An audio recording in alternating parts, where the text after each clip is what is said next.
It is June 3rd, 2025, 7:05 p.m. Thank you for your patience. We started just a few minutes late. I'm going to call this meeting to order. It's a regular meeting of the full City Council. We are here in council chambers. We're being recorded through the city's public access station and the live stream on the Boxcast through the website, and being recorded on Zoom. This meeting is also being translated live in Spanish, so thank you to our friends at Holyoke Media for all that they do. The clerk will call the roll. Anderson Burgos? Here. Bartley? Here. Devine?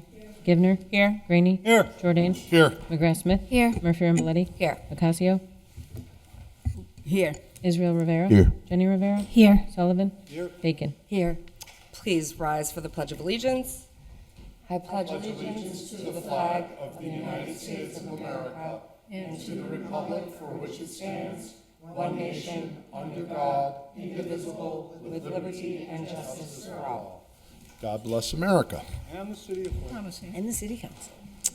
Great. So a little bit of housekeeping. Oh my goodness, we're all here in person, so I don't have to do the usual thing. Good to see you all.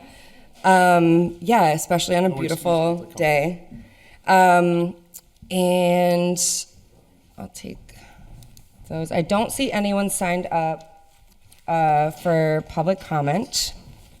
But before we get into the agenda, I would like to invite Councilor Bartley to speak about a proclamation that we're giving on behalf of the full City Council.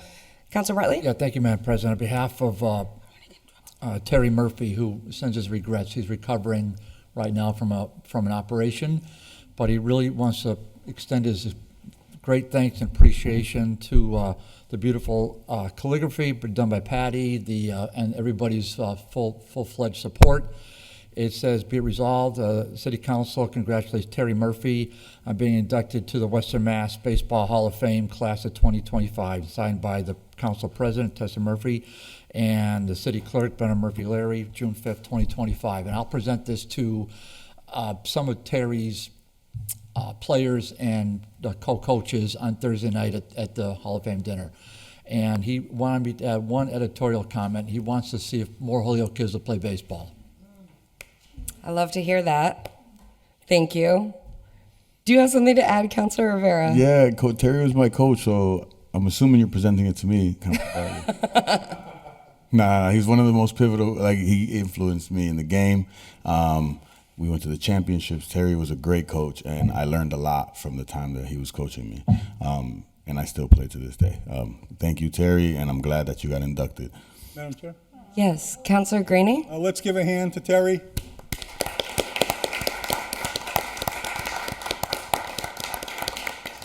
Anyone else?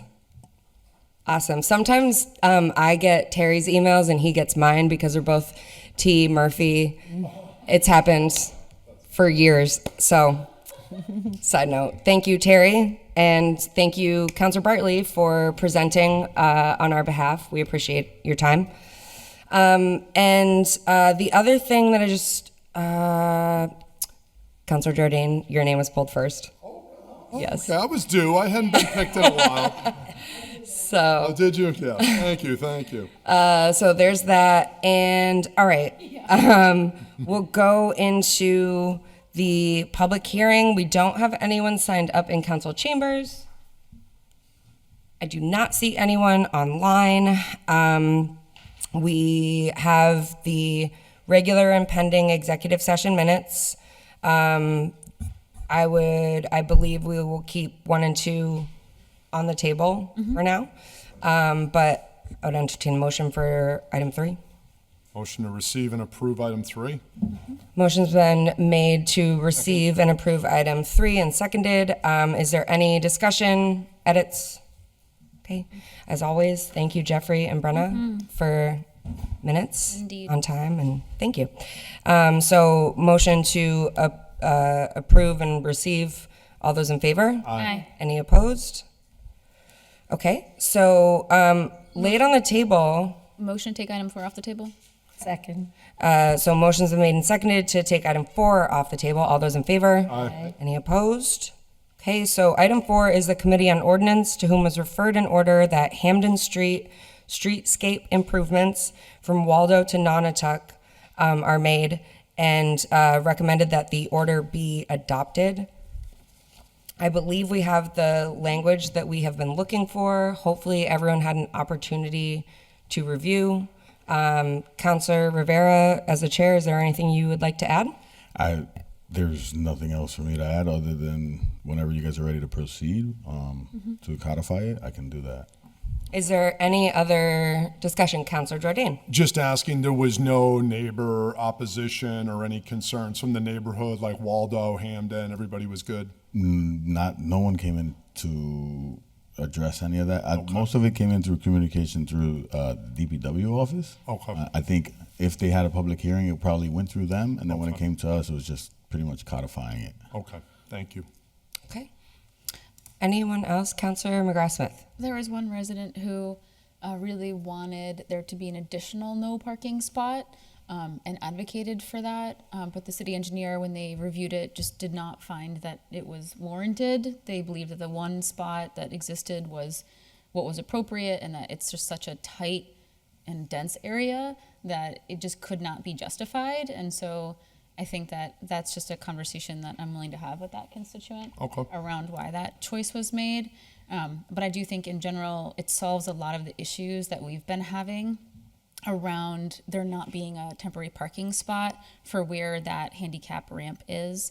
I think the only main issue that we're going to have moving forward, and it's similar everywhere as we're going into the budget hearings around DPW, is there's no line item in the budget that says like where the street improvements will come out of. And it's a question because most of it is lines, like striping, right? For the temporary spot, the no parking, the bus stops changing, all of that.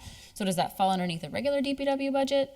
Or does it need additional, earmarked funding because it also includes a new curb cut for wheelchairs to make the end of the block more accessible to folks who are in wheelchairs?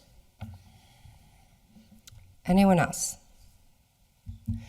Okay, so seeing no other discussion, I would entertain a motion to pass the first reading. Motion to pass the first reading. Second. Motion's been made and seconded to pass the first reading. All those in favor? Aye. Any opposed? Motion to pass the second reading. Second. Motion's been made and seconded to pass the second reading. All those in favor? Aye. Any opposed? And a motion that the passage be ordained. Motion that the passage be ordained. The clerk will call the roll. If you vote yes, you are voting to adopt item 4. Jordan? Yes. McGrath-Smith? Yes. Murphy Ramboletti? Yes. Ocasio? Yes. Israel Rivera? Yes. Jenny Rivera? Yes. Sullivan? Yes. Bacon? Yes. Anderson Burgos? Yes. Bartley? Yes. Devine? Yes. Givner? Yes. Rainey? Yes. Unanimous vote. Okay, with that, you've passed item 4.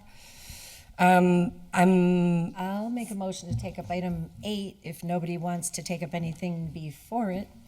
Well, 5 should stay on the table. I was gonna How about say, I 6? have 5 and 6, I don't have any updates on, but 7, are we waiting on 7? I don't know. no, I No.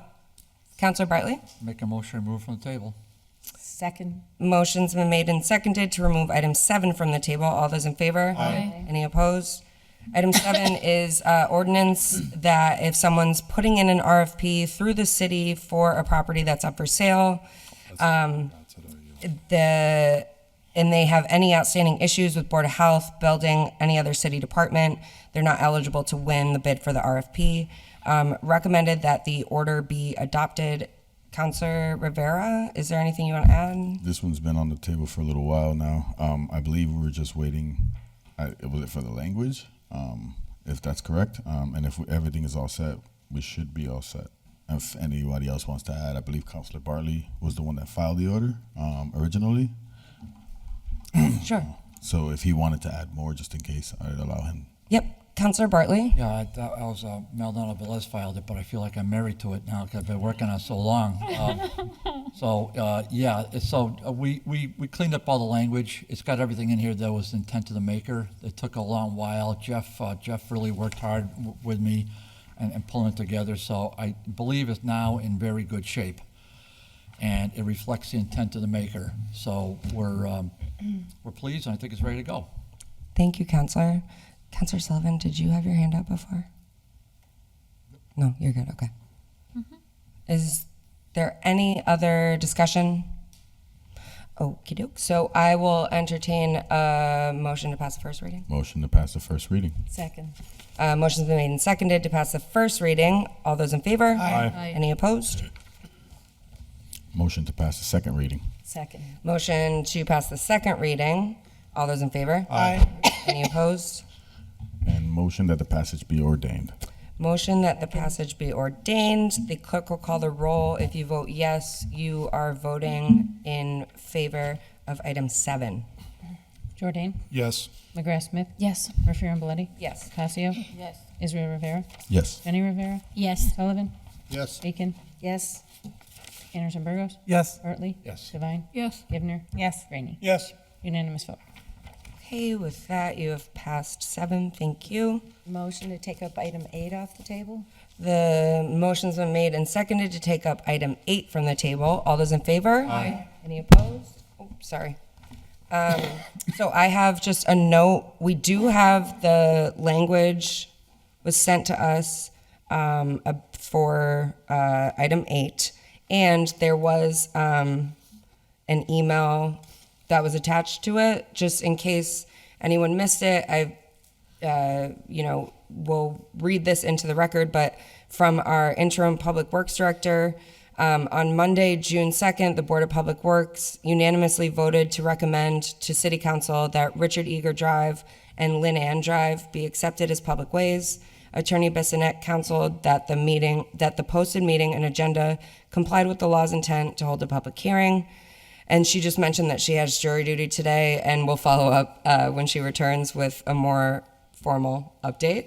But So I'd like to make a motion that we adopt the Board of Public Works recommendation and approve the accept as public ways Lynn Ann Drive and Richard Eager Drive. So the motion's been made and seconded to accept the Board of Public Works recommendation and accept Richard Eager Drive and Lynn Ann Drive as a public way, And send it to our city clerk to add to the book. and send to our city clerk to add to the book and make it official. Any other discussion? Okay. Was that a motion to pass the first reading, perhaps? Okay. Oh, okay, I just wanted to make sure. Okay, so, does it need a roll call vote, Madam Clerk? Okay. Okay. Well, then, all those in favor? Aye. Any opposed? So moved. Thanks, everyone. We're getting stuff off the table tonight. We're going to keep the city budget on the table because budget season is not over, party people. Yes. Okay, item 10 is from Mayor Garcia. It's a letter appointing several members to serve on the Recycling Advisory Committee. The members will serve a 3-year term expiring in August of 2026. Madam President, Councilor Devine. I think Councilor Izzy Rivera has a order in number 46, if we could combine them Okay. with his permission. Okay.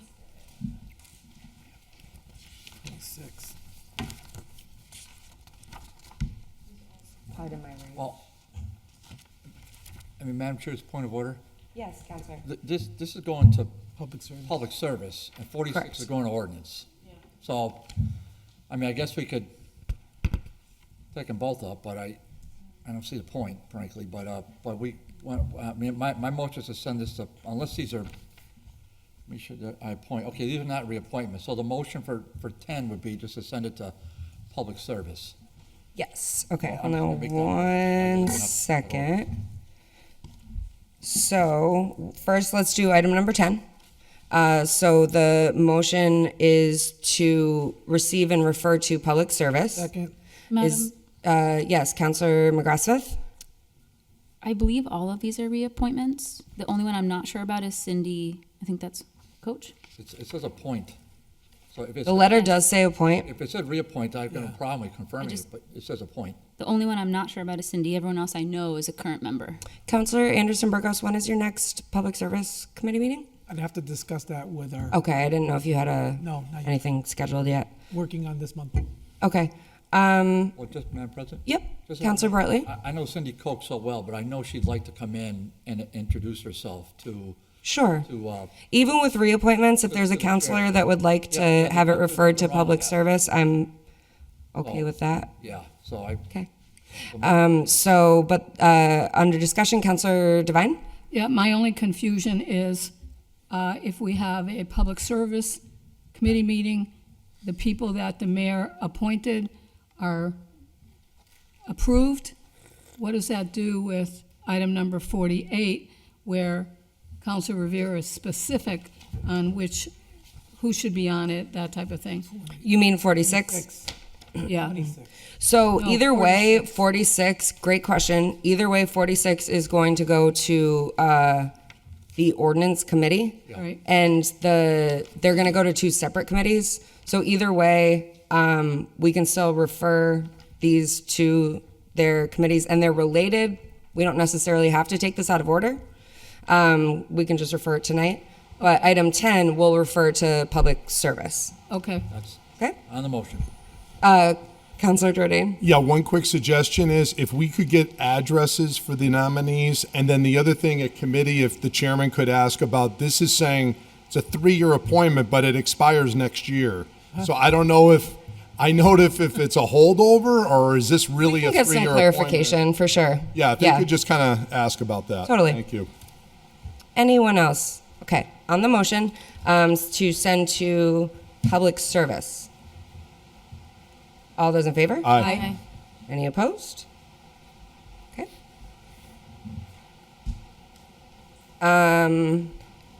Do you want it? I'll put 46 No. back in the. Yeah, or put it back. Put it back in the order, okay. Thank you, Patty. Thank you, Patty. I just have it in my hand. I'm like, I don't know what to do with this. Okey doke.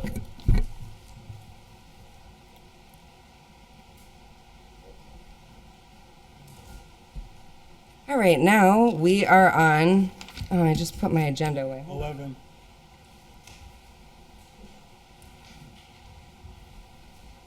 Item 11, it's oh wait, did we do all those in favor? Yeah, Aye. we did, right? Okay. Yeah. I'm just making sure. Item 11 is from Dave Conti, the fiscal year 2026 water rates and maintenance charge. Can we send that to finance, and maybe if the chairman's okay with it, maybe at some point have them in to discuss it's an 11% rate increase. That's a pretty Hefty. hefty hit. So, you know, Second that. it would be kind of nice. I think residents would appreciate the why. Sure. And where is So- this all going down Yeah. the road too? Yeah, thank you. So a motion to refer to finance. All those in favor? Aye. Any opposed? Okay. 12 is the minutes from the April 16th Board of Fire Commissioners. Move to accept. Motion to accept the meeting minutes. Second. All those in favor? Aye. Any opposed? 13 is from the Redevelopment Authority. It's a memo to the council with meeting minutes enclosed from February 19th, March 19th, March 27th, and April 2nd. Received. Motion to receive. Any discussion?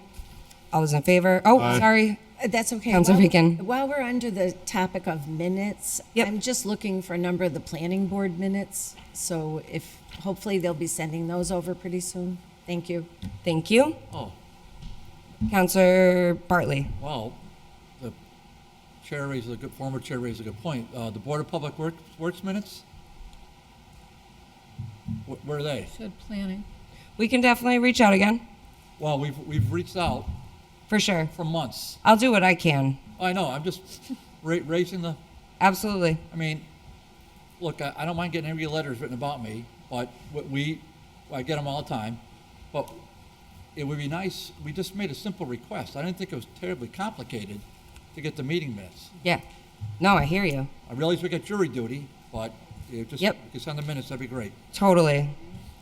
We all got those nice notes in the mail, don't we, guys? I know I do. Okay. So we are going to receive all those in favor. Aye. Any opposed? Okay. Don't have any petitions. I do have some quick updates for the president's report. Okay, so a portion of High Street from Cabot to Appleton will be closed on Saturday, June 14th from 8 a.m. to 5 p.m. There's a car show fundraiser. And so police will be directing traffic to help drivers navigate around the street closing. This Saturday is the Holyoke Paper City Festival. If you just search on Google, Holyoke Paper City Holyoke Paper Festival, you'll get their website, and they have a day full of a lot of great free family-friendly activities. I got a message that passes for Pouliot Pool will go on sale from June 16th, starting June 16th from 12 to 4, June 17th from 4 to 7, and June 20th from 12 to 4. And this is just a reminder that the final budget hearing is next Monday, June 9th at 6 p.m. There is a late file included this evening that I did allow because it's related to the amended budget for the DPW. So just wanted to make sure everyone is aware. And that's it on my end. Councilor Rivera? I'd just like to send a shout out to Enlace de Familias and VCare for the Golden Prom.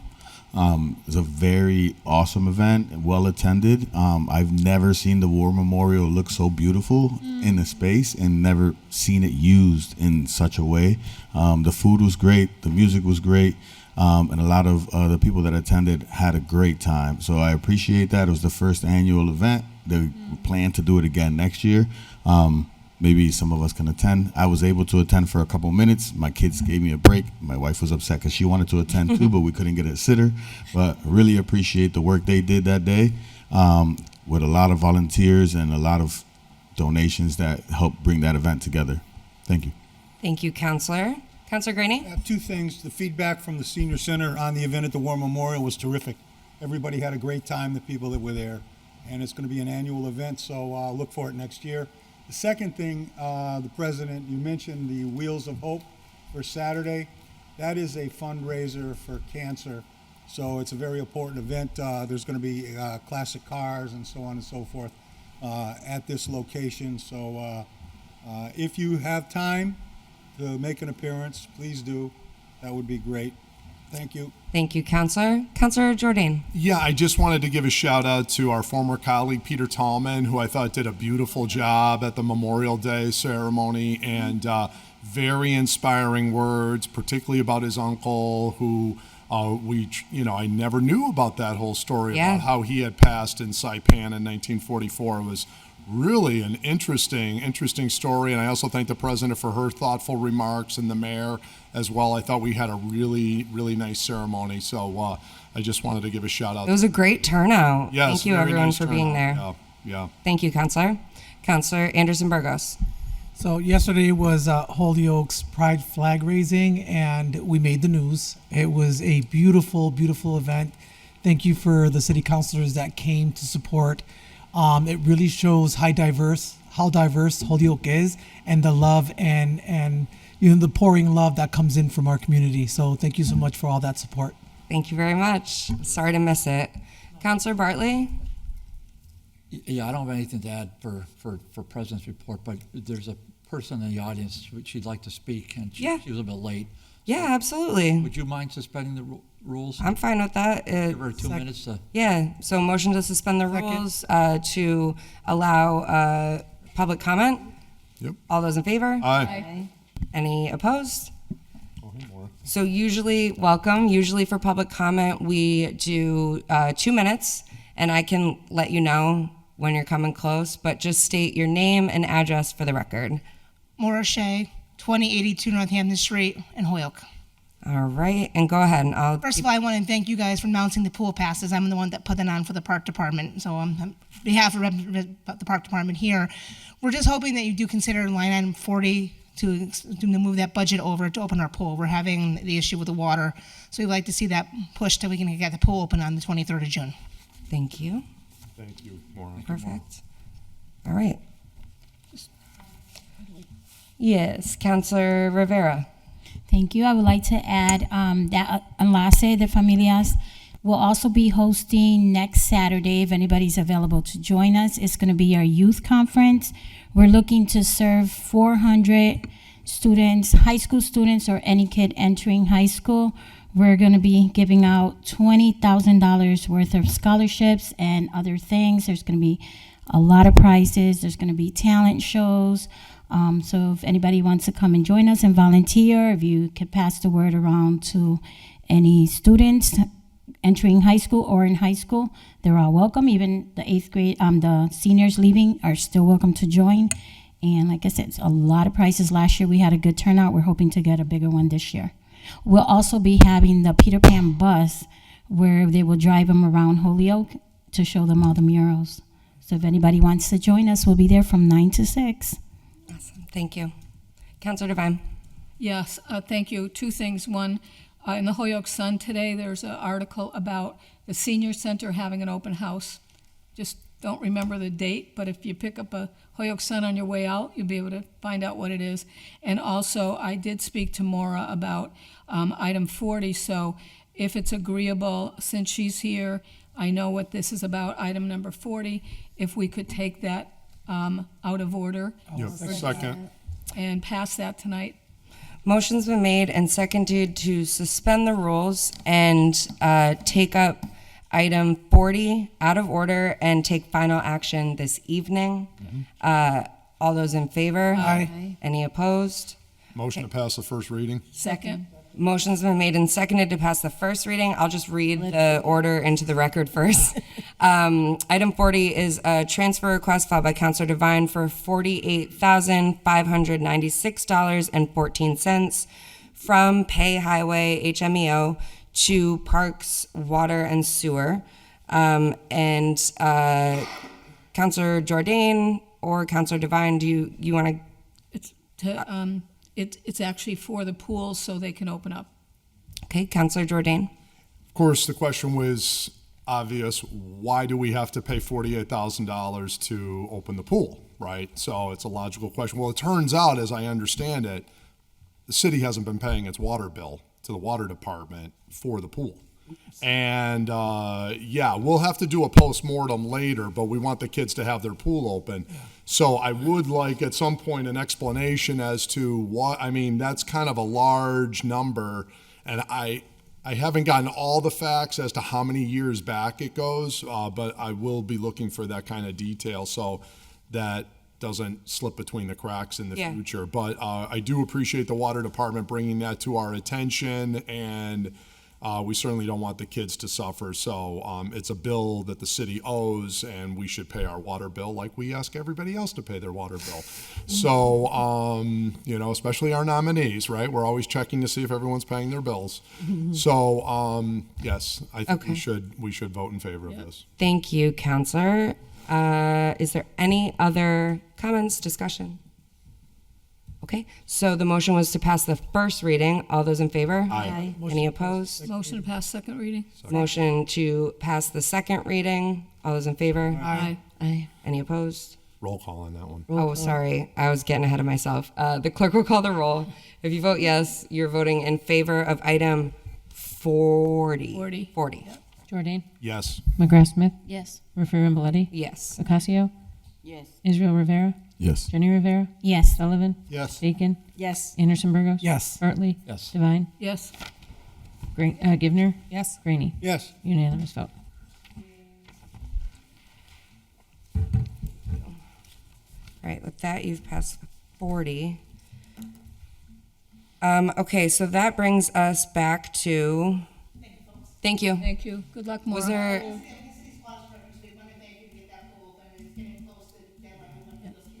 thank I have a you. question. I've heard that there's going to be a reunion at some point of past lifeguards. Oh, yes.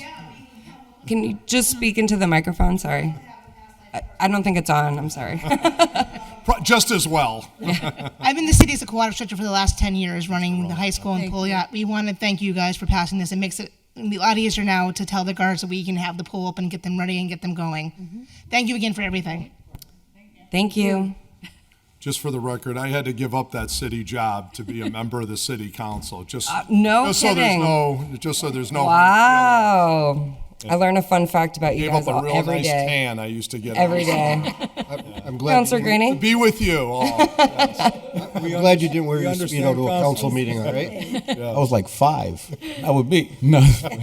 We understand, Counselor Jordan, that you saved many people during your A few. Love it. Oh my gosh. Okay. All right. That was it for me for President's Report. So thank you, everyone. Reports of committees. We did 14. No, we didn't do 14. Sorry. not. But we have the language for 14. That's why I had a check mark there. So I'll read 14. The Committee on Ordinance, to whom was referred an order that VCare on High Street be allocated an additional parking spot. This request is necessitated by the increase in participants and operation of 2 vans for transportation. Recommended that the order be adopted. Councilor Rivera? Yes. So VCare came in to both DGNR and then to Ordinance so that we can have the conversation. I want to clarify that the parking spot is not specifically for VCare. We can't allocate a parking space to any individual entity that is a public parking space. But so that means that anyone on the vicinity in High Street that are going to load or unload can also use the space. But they came in and they explained reasons why they need it, as the uptick in participants that are now taking advantage of the services provided by VCare. It's a safety precautionary measure, allowing for when they're loading and unloading clients. And one of the major things for them is a lot of the clients are, I don't know how to say it in the right way, they use wheelchairs, and the machine that they have doesn't actually unload from the side, it unloads from the back. So making it a lot more difficult when they're parking in the one space that's there. They're kind of intruding into the no parking space that has the zigzag lines, the diagonal lines, making it hard for when people take the right turn. So allocating the second space during a certain time frame allows for more safety with regards to the people getting off the bus, and at the same time for the common traffic that is traveling up and down and taking the right here and I'm losing my train of thought, onto High Street. So the committee, after much deliberation and conversation, decided to adopt the order and move forward with it. And if there's any other questions or concerns, feel free. Sorry. I have Councilor Greeny and then Councilor Bacon. Just quickly, Madam Chair, Madam President, through the chair to Councilor Rivera. Is there a time limit, Councilor Rivera, on those spaces? How long they Yes, can- there is a time limit. It should be in the language. I don't have it off the top of my head. I know there's a sign there that has a time limit, and they actually had to correct the time limit that's on that sign because that time limit is incorrect. But they also requested some Saturdays. I don't think in the language. I don't think we agreed to that because Saturday is a day where anybody can park anywhere, and we don't actually have the parking enforcement guys working on Saturdays. But for the most part, yes, to answer your question. Thank you.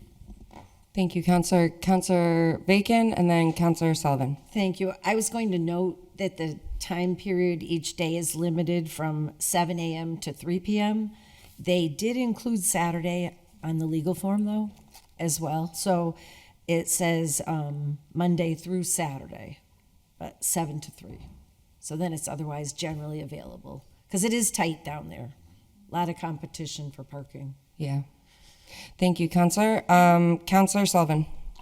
Yeah, just a question here. We're adding 2 parking spots, though? We're just allocating one more parking space because there's already one there. Okay, so in what we're adding here, it says a point 20 feet northerly of Dwight Street. And then the second one is a point 22 feet northerly of Dwight Farther Street. northerly of that one, I think is what it means. Listen. It's moving it up. Yeah, is when my you come to the language and understanding. you talk like that, I could tell you the 2 parking spaces, right? But you want to talk that? I thought, and Jeffrey, correct me, if I may, correct me if I'm wrong, but I was under the impression that it's still just 2 parking spaces total, Yes. but it's getting moved up Exactly. in front of it? Jeff. Jeff. Okay, so what you have in your language is the deletion is taking out the language the way the one spot that they have it currently is, and then the addition is changing the language of the one spot they have plus adding the second spot. Right. Because they're changing the one spot that they already have and moving it Up up 2 feet. 2 feet. So because when they come around the corner, it's too close. So it's still 2 parking spots total, but the existing spot that they have is being moved up 2 feet. Does that make sense? If everybody thinks so, I'm not just. I oftentimes feel like I'm I'm. s- crazy myself, so I don't know. I'll It just seems to me that you're overlapping. You're really. How can you have one and then another with only 2 feet In between each other. between them? It doesn't make sense. But if Councilor Bacon, did you want to I was add? just going to say, Yeah, go ahead. I think it's 22 plus 22, where it was 20. okay, if everybody's fine with it, doesn't look right. We can always bring it back. We'll see what lines they paint. Maybe you put a scooter in there. I don't know. All right, so Motion to pass first reading then? that was Second. Seeing no other discussion, motion to pass the first reading. All those in favor? Aye. Any opposed? Yeah. Motion. Is there a motion to pass the second Motion reading? to pass the second reading. Second. Motion to pass the second reading. All those in favor? Aye. Any opposed? Motion that the passage be ordained. Second. And the motion that the passage be ordained. If you vote yes, you're voting in favor of item 14. The clerk will call the roll. Jordan. Yes. McGrath Smith. Yes. Murphy Ramboletti. Yes. Ocasio. Yes. Israel Rivera. Yes. Jenny Rivera. Yes. Sullivan. Yes. Bacon. Yes. Anderson Burgos. Yes. Bartley. Yes. Devine. Yes. Givner. Yes. Graney. Yes. Unanimous vote. Thanks, everyone. Okay, item 15 is the Committee on Ordinance, to whom was referred an order that temporary speed humps be placed on Taylor Street, to be followed by permanent speed humps for resident safety. Recommended that the order be referred to the mayor to request funding for study. Councilor Rivera? Yes, I believe there was a petition put together a while ago. This one, I brought it out. I was trying to clean out some of the jacket. So the recommendation from the city engineer was for us to find funding as a council, and the understanding is that we don't do that. So the committee decided to kind of refer it to the mayor with approval to request funding for the study to be done at Taylor Street. If he could find the funding. I just want to make it clear for people at home and for anyone else, we do not allocate funding, just to be clear. Right. Thank you, Counselor. Does anyone else have anything to add? All right, so, Second, referring it to the mayor. okay, thank you. And all those in favor? Aye. Any opposed? So moved. 15. Item 16 is the Committee on Ordinance, to whom was referred an order that flashing stop signs be placed at the intersection of Jackson and Commercial Streets. Recommended that the order be received. Councilor Rivera. Another one that taken out of the jacket. My understanding that this has already happened or is in the process of happening. So we just recommended that the order be received and send it forward. Any other discussion? All right, on the motion, all those in favor? Aye. Any opposed? Okay.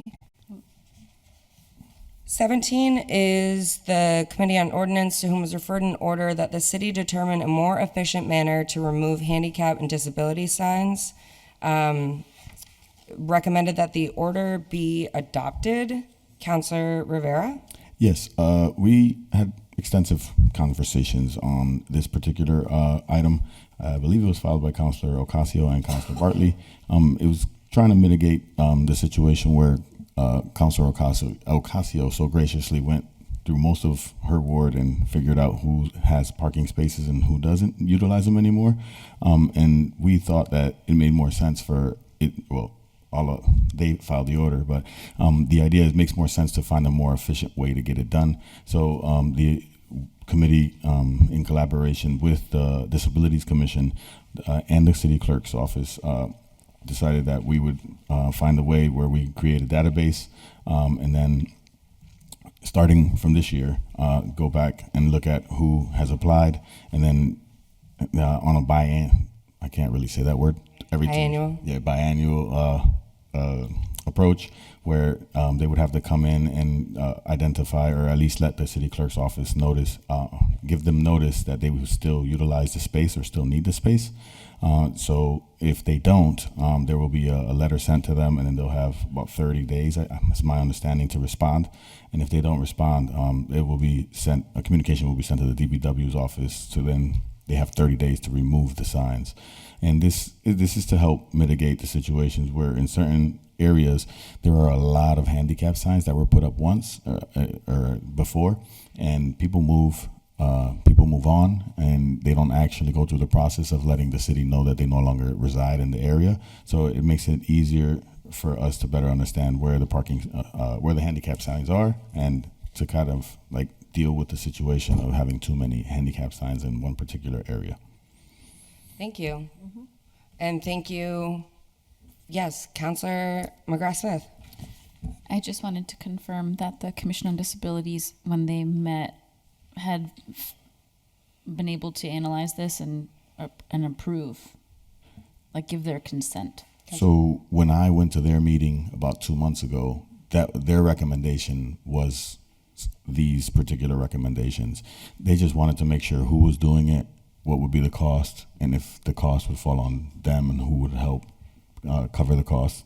I mean, it's not really a huge cost. It's a city clerk's time.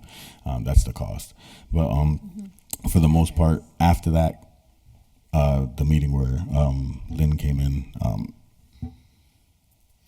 I don't know if they've met after the fact and confirmed. If we want to table it and hold it off for a little bit, then we can do that. But I think that they're okay with moving forward, at least just in my opinion. But if you feel strongly in another way, I don't have nothing against it, just so you know. What's up? I just really want to make sure on the motion, that Madam Chair. On the motion. they've confirmed that they feel Just okay going. with it. Okay, so we can follow up with them after this. I mean, have you heard otherwise? Like, do you want?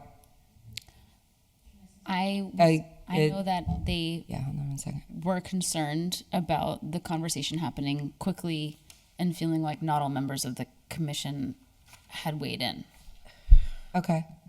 Madam Chair, Yes, Councillor Graney? hear from the clerk. Sure, yes. Madam Clerk.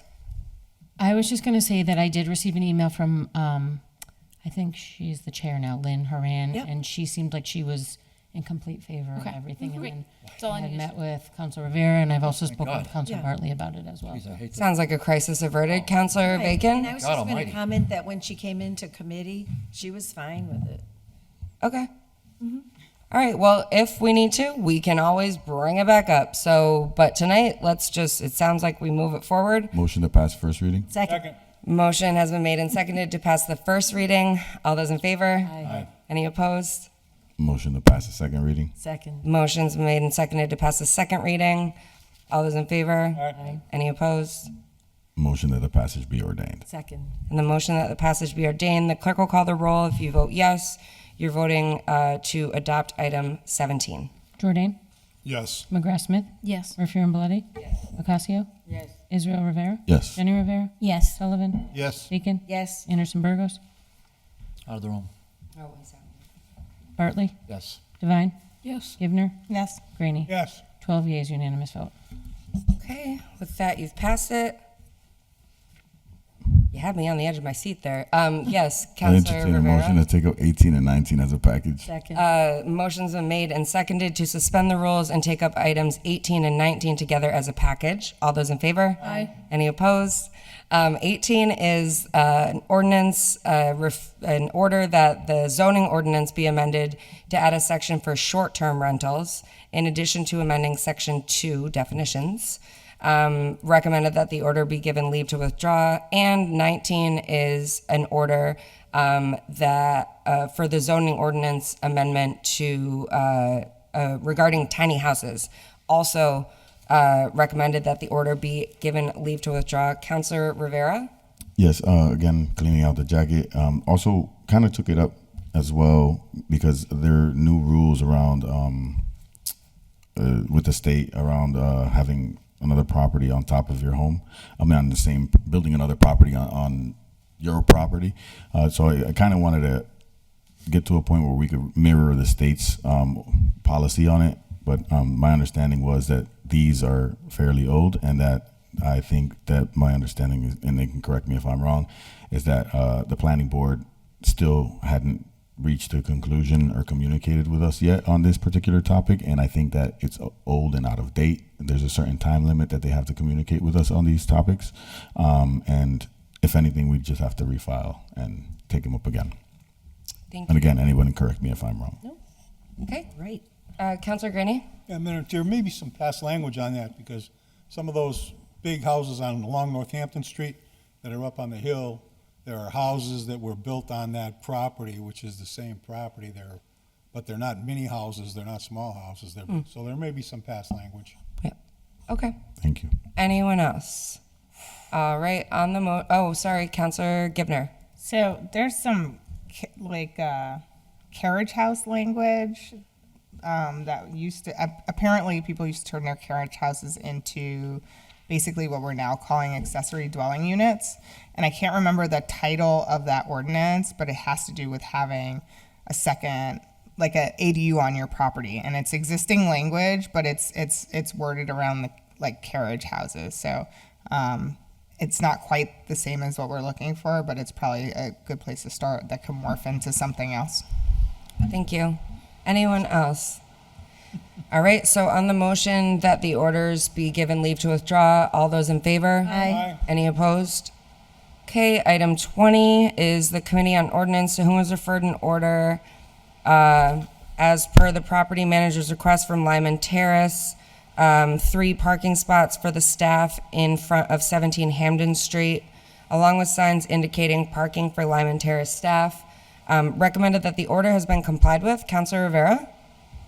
Yes, this was an order filed upon the request of some of the staff at the not really Lyman Terrace, let me clarify, community builders, right? And I went down there and had a conversation with them, informing them that we technically can't allocate parking spaces to a particular entity, and at the same time, I had to let them know that parking on Lyman Terrace is tight, and it wouldn't be fair to take parking away from residents, particularly for employees that work part of the day.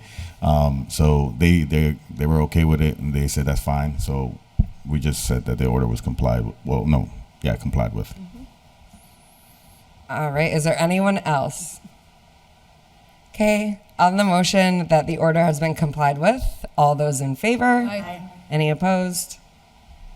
Okay, item 21 is the Committee on Ordinance, to whom is referred an order that the directors of Board of Health, Zoning, Planning, and Animal Control Officer and Law Department meet with Ordinance to discuss the ordinance, specifically the keeping of the hens. Recommended that the order has been complied with. Councilor Rivera. Yes, the Board of Health came in, so did the Animal Control Officer, and I believe the Law Department did too as well. They all voiced various concerns around the keeping of the hens. And we also had another public hearing, but it's a different topic that's not on here right now. But just for the sake of bringing them in and listening to them and hearing them out, I would say that the order was complied with. They cited a lot of different concerns around bird flu and cleanliness and the idea of what would it look like if it did pass in the communities, especially in the downtown area since it's so highly dense. But I guess for us is taking up the order and making sure that everyone is heard. And so far, everyone has been heard. I'll second that. All right, Councilor Bartley. Yeah, I'm just going to briefly expand upon that. Every single department head was a no. We hear a lot of talk here about respecting department heads and their expertise. Everyone to a person was a flat out no. Opposed. That's the bottom line. Thank you. Thank you, Councilor. Councilor Rivera again? Yes, and then we also had public come in, and a lot of the public spoke to a lot of the reasons that make sense. And then we had past counselors come in too as well, expand on some of the work that was done in the past. I think, although I agree that department heads, we should be respecting and follow suit with them, but there are many times where we don't necessarily agree with some of the decisions where the department heads take certain positions, and it's not that we want to be in conflict with them. I think that sometimes it's about what makes sense for the people, and I think that's just one of the main topics here with this particular order, just to make sure that we put that out there, listening to the people. Thank you. Thank you, Councilor Graney. Madam Chair, on the motion. Okay, second. Motion on the motion. So that was that the order has been complied with. All those in favor? Aye. Any opposed? So moved. Thank you, Ordinance, for all of the things. We appreciate you. 22 is the Committee on Finance, to whom was referred in communication from Macmillan Law Offices, refund of community impact fees, paid pursuant to HCA with Hoyok 420 LLC. Recommended that the order be received and referred to the Law Department. Councilor Devine? Yeah, we don't know why it was in finance to begin with, because it was addressed to the law department. So we just received it and referred it back to them. Okay. Anyone else? Okay, on the motion, all those in favor? Aye. Any opposed? So moved. Item 23 is the Committee on Finance, to whom was referred an order that the mayor is authorized to sign donation certificates for the following temporary easements on city-owned property to facilitate the construction and maintenance of roadway and related improvements for the resurfacing and related work on Cabot and Race Street. Understanding that the easements will be for a duration of 5 years, recorded on land records, such that easements will remain in effect in the event that the city chooses to sell any of these properties before the termination of the 5-year period. And then we have all of the information from the book, and then recommended that the order be adopted. Councilor Devine? Yeah, a motion to receive and adopt the committee report and pass the first reading.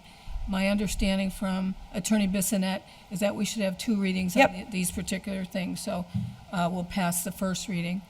And it's pretty clear what it's for. Okay, so the motion was made and seconded to pass the first reading. Okay. Is there any other discussion? No. Okay, all those in favor? Aye. Any opposed? Motion to receive and pass the second reading. Motion to receive and pass the second reading. The clerk will call the roll. If you vote yes, you are voting in favor of item 23. Jordan? Yes. McGrath Smith? Yes. Murphy Ramboletti? Yes. Ocasio? Yes. Israel Rivera? Out of the room. Jenny Rivera? Yes. Sullivan? Yes. Bacon? Yes. Anderson Burgos? Yes. Bartley? Yes. Devine? Yes. Givner? Yes. Graney? Yes. 12 yeas, unanimous vote. Man, it makes such a difference when the air goes off, huh? Yeah. What? I know. I can't really hear you guys from up here. So, all right. With that, you've passed it. Thank you.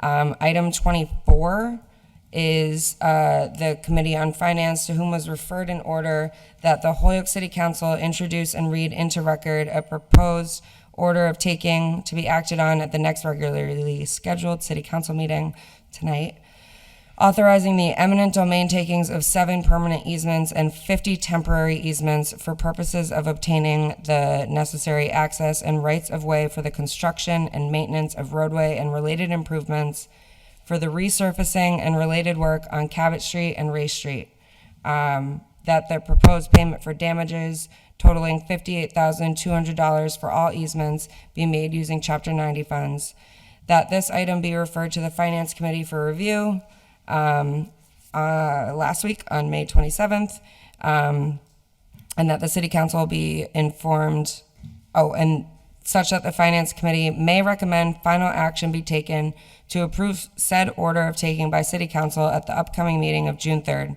tonight.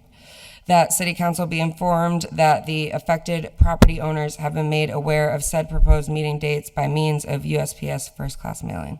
Recommended that the order be adopted. Councilor Devine. Yeah, motion to receive and adopt the committee report and pass the first reading. And if I might, just wanted to thank, Councilor Jordan was unable to attend the meeting, but we did get a motion to amend item, and you've read part of it, but where it said authorizing the eminent domain taking of 10 permanent easements, that was changed to 7. Mm-hmm. And then 1 permanent utilities easements and 53 temporary, that was changed to 50. So I think that's all we had to do. I'll second And the motion. the total was changing 59,000 to 58,200. Thank you. That was a second that I heard. Yes. Any other discussion? Yes, Councilor Jordan. Just very briefly, obviously the difference between the first package is those are all the city-related ones, so they're doing them for free. This package, we have to pay. These are private, so it's 58 grand, but they're using our state funds to pay for the 58 Right. grand. The only thing I would say, though, since on these we're paying out money, I would just encourage the city to make sure if anybody owes us money before we mail the checks, that we actually check if any of the property owners have back taxes, liens, any of that with the city, that, maybe we can apply it as a credit to monies owed to us. So I just hope that I would encourage the law department, who's kind of overseeing this, to make sure that due diligence is done. This might be an opportunity for the city to recoup some owed funds. Thank you, Counselor. Anyone else? Okay, so before we vote on this item, Counselor Rivera had to join us on Zoom, so I need to do I need to entertain. I know, right? Almost got away with it. Fun. It was fun while it lasted, but we appreciate that you're zooming in, so we'll take it. Motion to take a roll call vote that for the purposes of this meeting would be applicable to all motions to receive, refer items to committee, remove items from the table, place items on the table, package items together, comply with items, or suspend the rules unless there is an objection. So moved. Second. All those in favor? Aye. Any opposed? Okay. So back to item 24, there was a motion that was made and seconded to pass the first reading. All those in favor? Aye. Any opposed? Motion to receive and adopt the committee report and pass the second reading. Motion's been made to receive, adopt the committee report, and pass the second reading. The clerk will call the roll. If you vote yes, you're voting in favor of item 24. Jordan. Yes. McGrath Smith. Yes. Murphy Ramboletti. Yes. Ocasio. Yes. Israel Rivera. Yes. Jenny Rivera. Yes. Sullivan. Yes. Bacon. Yes. Anderson Burgos. Yes. Divine. Yes. Givner. Yes. Rainey. Yes. Unanimous vote. Thank you. Thank you, everyone. With that, you've passed 24. And thank you, Finance. Awesome. All right, moving on to reports from... excuse me. Yes. Oh, I'm sorry. Councilor Sullivan. Before we leave finance, I'd like to make a motion to take item number 25, remove from committee. Second. Second. Motion has been made and seconded to remove items 60... am I calling it 61? Is this what we're talking about? The tree climber position? No, this is the 47,000-ish tree removal funds that we tabled in finance. Sorry. Oh, yeah, that's this order. Okay.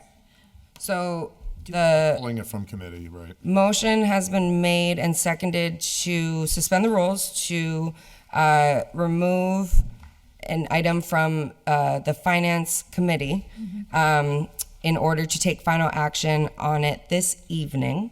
And I'll read the order into the record.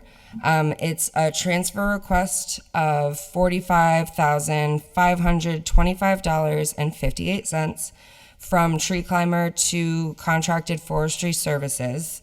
Counselor Sullivan? Yeah. Oh, wait, well, first, let's remove this from committee, and so that we can vote on it tonight. So, all those in favor? Aye. Any opposed? Okay, so Motion to counts, pass the first reading. okay. Motion has been made and seconded to pass the first reading. Under discussion, Counselor Sullivan. Okay, thank you.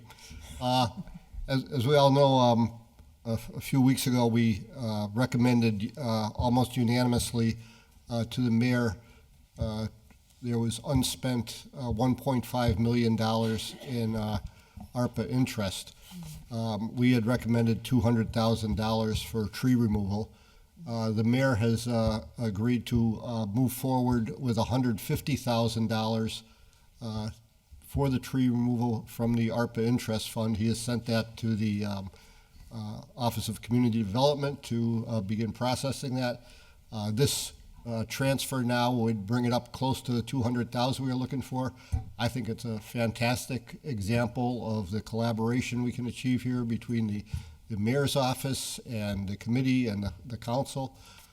This is a win for the whole city. It takes care of a huge safety problem, an issue that's been going on here in council for the 8 years I've been on. I don't know who else wants to espouse on how many more years this has been going on, but I think it's a great move on the mayor's part to make this commitment, and I'd like to see us move forward on it. Thank you, Counselor. Is there any other, Counselor Jordan? Yeah, Counselor Devine? just briefly, two points. The first one I'd like to say is one is thank Counselor Sullivan for really advocating for the council's position on this with the mayor and stressing the importance of this tree removal and why ARPA funds should be given for this. So if people get their tree down, thank Counselor Sullivan. He really went to bat for the council on this, so nice job, Mike. Second point I wanted to say is the way we're funding this and the list. We now have thanks to my colleague to my left, Counselor McGrath Smith, and I filed an order saying, what are the 100 most dangerous trees? Like, it seemed like before it was a little fuzzy, a little nebulous as to what trees were actually coming down. We actually have a list. And what I would encourage is, historically, what we heard in the committee hearing was, well, we give them some money and they do so many and they just say, well, we're doing it for this many weeks and we don't. No. We need to have it like, here's the list. Like if you were buying, at your home, you have a tree or 2 trees or 3 trees. How much does it cost to take down those trees? And the person tells you it's X dollars, right? And you give them X dollars and they take the trees down. You're not going to say to them, well, I can't give you a price, but, we'll see how it goes, right? I mean, who would hire somebody like that for a contractor, right? So I understand this is public works, but we need accountability too. Those 100 trees, we should put them out, and somebody gives us a bid that says we will take down these 100 trees and it's going to cost you X. And bidder 1, bidder 2, bidder 3, and let's see who gives the city the best deal. And they probably get a volume discount. Maybe they do them at the end of the season, whatever. They start now and finish that, whatever. I don't want to micromanage it too much, but the way we're doing it now, we are not getting the best bang for our dollar right now. And this way, I think there's no reason we can't get probably more even than those 100 trees for this $200,000. Because I even know myself, I once got a quote not too long ago for a tree, and it was a massive tree, and it was like $1,800. So I'm just saying, well, if there were 100 of those, that's $180,000, right? So these are probably not all 100 as big as this one that just recently and that would be for me bidding on one tree. You should be getting a better deal if you bid on 100 trees, I would think, right? So the point is, the city, and I would encourage the mayor and Mary as the interim to really give some due diligence to this and think about a better approach now that we're handing them $200,000. This means the mayor is serious and we're serious about getting these dangerous trees down.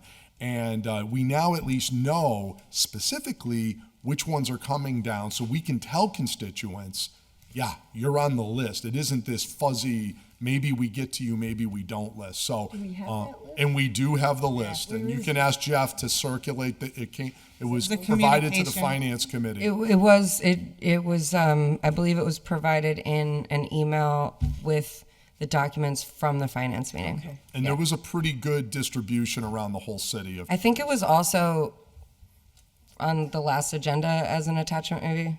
It's pretty recent. Yeah. Okay. So anyways, enough said about all this. I'm very excited about this $200,000 going for tree removal. Very important. A lot of constituents have asked us about this, and hopefully we can even get more than this 100 trees done for the $200,000. Thank you. Thank you all. I didn't see it. I usually see things, but hey. Councilor Devine. I just wanted to thank Counselor Sullivan for his persistence in getting this. So thank you very much. Thank you, everyone. Love it. Cool. Great job, everyone. These are the things that just... It's true, though. All right. Government work. You guys are the only ones who get it. You know, we get it. All right. So on the motion to pass the first reading, seeing no other discussion, all those in favor? Aye. Any opposed? Pass the second reading. Motion to pass the second reading. The clerk will call the roll. If you vote yes, you're voting to adopt this transfer request. Jordan? Yes. McGrath Smith? Yes. Murphy Ramboletti? Yes. Ocasio? Yes. Israel Rivera? Jenny Rivera? Yes. Sullivan? Yes. Bacon? Yes. Anderson Burgos? Yes. Devine? Yes. Givner? Yes. Graney? Yes. Unanimous vote. Thank you, everyone, and thanks for all your work. All right. Now we're going to 25, which stayed in committee. I knew that. Yeah. Thank you, Jeffrey. There's a few of them here that stayed in committee. Got it. No worries. Okay, cool. So 26 is the Committee on Development and Government Relations, to whom was referred a special permit application of Holyoke Retail LCC, at 1504 Northampton Street to construct a drive-through facility as accessory to proposed retail bank.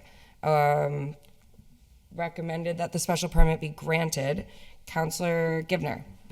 Thank you, Madam President. So this was a special permit application to put in a facility at the corner of Northampton and Hamden Streets. So that's right up at the 91 entrance. That's the corner where there's like a random little tiny Bank of America kiosk just hanging out in the middle of nowhere. And this is going to be, I believe, Florence Bank. So they had proposals, and I'm sure that those are attached here as well. They had proposals for landscaping, putting trees around the corner, and really sprucing up that area. So it will be a new bank, but it'll also look really nice. It'll fill that space, and it won't affect the buildings next door to it. So it has nothing to do, even though many thought it was going where the old Subway was. It has nothing to do with that building where the convenience store or the two convenience stores and the Subway used to be. This is a brand new space, so it'll be adding what was just a flat parking lot to the tax roll. So they had good plans. They've gotten all their permits in order. They are following the recommendations of the planning board, and it seemed like they had their ducks in a row, so we recommended this for adoption. Thank you, Counselor. I have Counselor McGrath-Smith and then Counselor Greeny. Thank you, Madam President. I just wanted to name that there are a number of constituents over the years who've wanted to see this parcel developed out. I think there's a lot of asphalt, there's a lot of parking, and there had been the hope for improvements over the years. And I think that the site plan that came through, I think is going to really add to what that corner looks like. They're going to add in the new stockade fence, which I think will be a really good improvement for the abutters on the back side of the property. And also, I just think the additional building with additional parking and landscaping will really increase the value of that corner lot. Sort of much needed in an area that I think is in many ways developing and becoming more of like a retail area of the city, but hasn't always felt fully developed. So I think folks will be happy about that. Great. Councilor Greeny. And just what's the square footage of this? It's the whole parking lot. I don't have the plan in front of me, but I'm sure, I think it's an attachment here. Well, it's going to take up a considerable amount in the. It's going to take up the entire parking lot. Okay. Thank you. Anyone else? Okay, we'll do a roll call vote for this.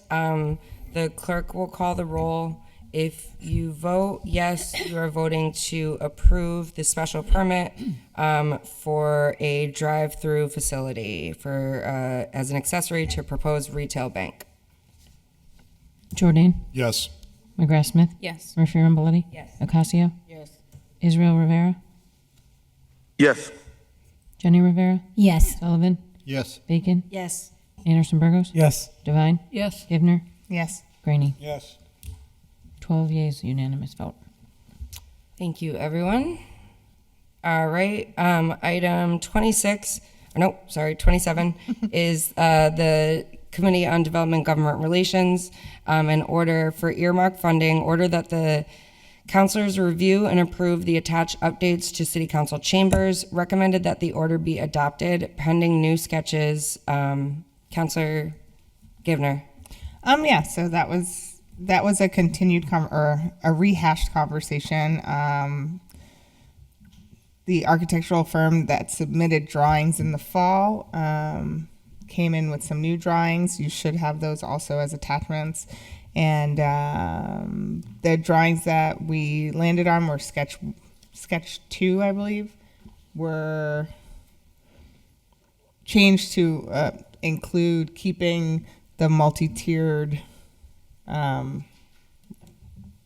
podiums that we have here, and also keeping the railing here on the side. So yeah, so we're just waiting to get a new sketch that shows the smaller desks so that all the counselors fit in here with this podium and that wall. So hopefully we'll have that in time for the next meeting, and it can be sent around to everyone beforehand. Thank you, Councilor Givner and Councilor Bacon. Thank you. I would just note that one of the concerns was from the folks with our backs partially or totally to the public when they come in. And in the new sketch, the desks will be smaller so that they can be facing so that the public can see us and that we can see them. Cool. Anyone else? I just want to thank Councilor Givner because this was one of those things that can easily fall off the radar. So I appreciate bringing it back up on everyone's radar. Councilor Greeny. Councilor Jordan? Yeah, thank you, Madam President. I also wanted to compliment the chair, too. She took a lot of feedback and, tried to, it's a sensitive subject potentially. And, you listened to all the different points from everybody. And I thought you did a really nice job with, sort of weighing all those different points, and took a very collaborative approach. I appreciate it. Thank you. Councilor McGrath-Smith? Thank you, Madam President. From the through the President to the Chair, I wanted to know what the funding source was that was earmarked for this project. There was funding earmarked for this in the fall. I don't remember where it was from. I think it had something to do with historical grant funding, but it's been It's come back and died a couple times, so I don't have that detail, but I can look it up. It's in the initial package, so I can send that over to you. There were some I think they gave us 250. Yeah, it was 250,000 that was earmarked for this, and it was mainly the concern was brought up initially because of the mural and wanting, we wanted to make sure that the mural is preserved and preserved and not redone, but updated to fix any problems and make sure that it'll last, another 100 years.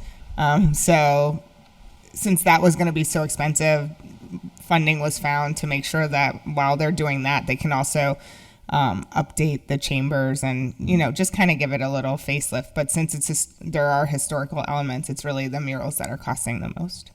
And just to add and sorry, Councilor Graney, I'll call you after, but just to add that the actual scope of work has to be approved by the Mass Historic Commission. So part of this did evolve to that, and I think some of the funding is tied to historic preservation efforts from, last fall.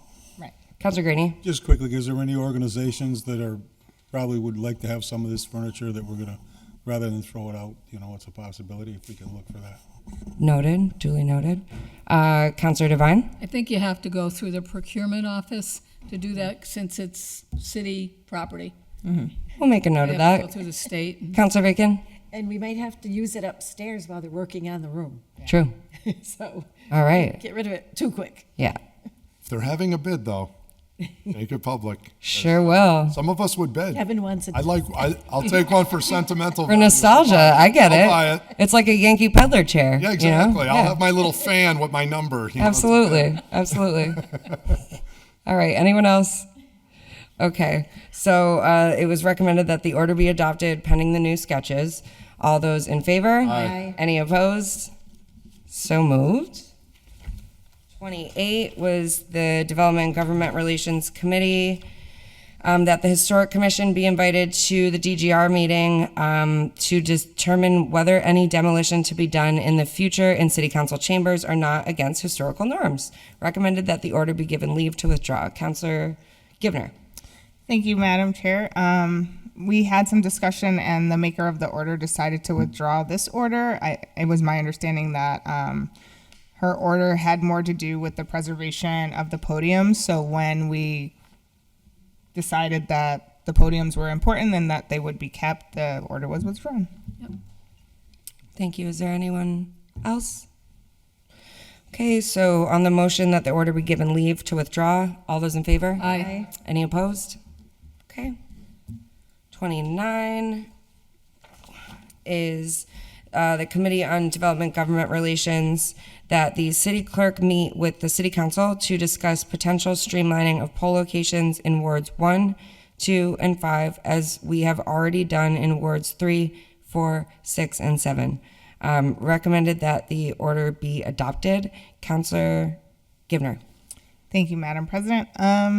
So there was a lengthy discussion about this, and our clerk was able to attend on Zoom. She also sent a communication about, some of the reasons why changing the polling locations and merging some of them would make sense. There was discussion on and some concerns about wards 1 and 2 being merged, since there's low voter turnout in those wards, and people may have issues commuting to the one or the other polling location. I was, after some thought, I'd really like to see some more stats on why we should merge 1 and 2, the polling locations in 1 and the polling locations in 2, just because we recommended that this order be approved, but I feel like we didn't have a lot of information about why, and we didn't have a lot of information historically about why. So part of this order also included moving the polling location in Ward 4 to the YMCA from the church that's there on Appleton Street. And we're going to be hopefully putting in an order to actually move that one, and I thought this might be a nice opportunity if we wanted to send it back to committee, we could have some more discussion about the stats on the benefits of merging wards 1 and the 2 in Ward 1 and the 2 in Ward 2, so that we could make a more educated guess about the outcomes. Because after thinking about it, I really feel like, those are areas where we're not getting a lot of votes as it is, and it might be nice to keep them, but I wanted to see a little more detail, and we still have time to discuss that, because our clerk mentioned that as long as we get a vote on this by the August 5th meeting, that it would still be possible to change all this. So although it was recommended unanimously for approval, I'm recommending to send it back to committee. So that would be my motion. So the motion is actually to refer the order back to committee, and it's been seconded. So under discussion, I do have Councilor Anderson Burgos, then Councilor Graney, and I see Councilor Israel Rivera with his hand up, and then Jenny Rivera, and Councilor Jordan. Okay. So Councilor Anderson Burgos, you're up first. Yeah, thank you very much, Madam President. So my concern was the already lower turnout, and I'm highly concerned that if our constituents or the constituents from Ward 1 and Ward 2 are not voting as much, that this would even decrease those numbers greatly.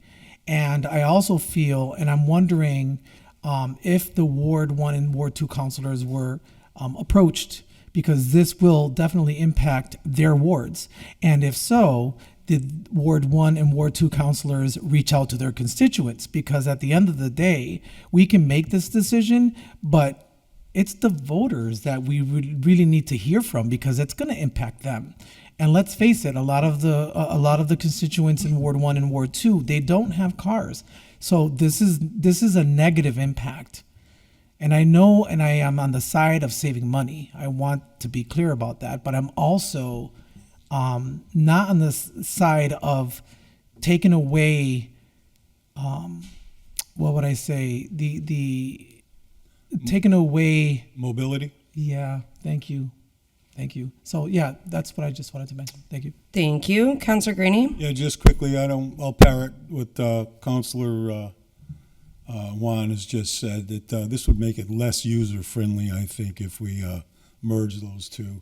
I mean, the residents in those wards should have their own ward to go ahead and cast their votes. Thank you. Thank you, Councilor. Councilor Israel Rivera. Yeah, I'm with Councilor Graney and Councilor Anderson Burgos around just how it's going to impact the wards in a way where we already have low turnout in Ward 1A and Ward 1B, same with 2A and 2B. And it's a fear for me that it would continue to compound the issue in a sense, if that's the best word for me to use. We have a lot of people in both communities, especially, I know for a fact in Ward 1, we have a lot of elderly housing. So if we find a space that's not conducive to where they're going, hopefully we have someone that's providing rides to them, because if not, they're probably not gonna vote. And a huge part of the turnout is the elderly community in those wards too as well. So it's just making sure that it's more equitable for the community as a whole. Thank you. Thank you, Councilor Jenny Rivera. So yes, both elections, I have 4 elderly buildings in my ward, and especially the ones on Lyman Street, they did reach out to me, and I was there meeting with them also, and their concern was that why can't they have their poles back where they were? A lot of them don't want to come here. The fact that the building, they have to go through the back, go down the hill, and they're like, what if it snows? What if it's too cold? One of them actually met me when I was holding my sign here, and he's like, this is because he was coming down in electric wheelchair, and he was like, it's hard to get through here. And I say, right now, even going through the back, our parking lot is absolutely horrible for anybody handicapped to even try to go through there. So that concerns in my wards are mostly the elderly, because they don't want to come to the city hall to vote. The flats, I really didn't get much feedback. The flats is very accessible to get there, but it's mainly coming here. they weren't happy with having to come here to the city hall to vote, and they were telling, can you just please get us our polls back? Thank you. Councilor Jordan? Yeah, I'll support having it go back to committee, but just a few different points. First of all, I recognize this is change, and but I think it's something we seriously need to have this conversation.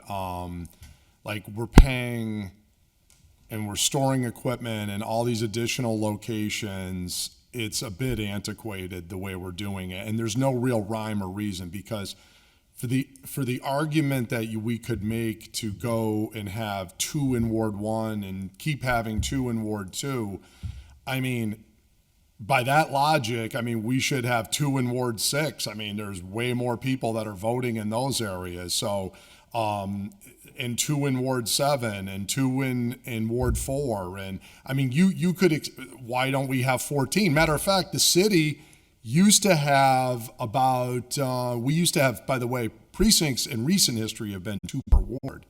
But back in the 70s, we had 3 precincts per ward. Okay, so you could be up to 21 polling locations. I mean, you follow the logic of this, you just keep expanding it out. But in today's world, if you quote unquote can't get to the polls, mail-in voting used to never be a thing years ago. Today it's a thing. Like you used to have reasons that you're absentee balloting.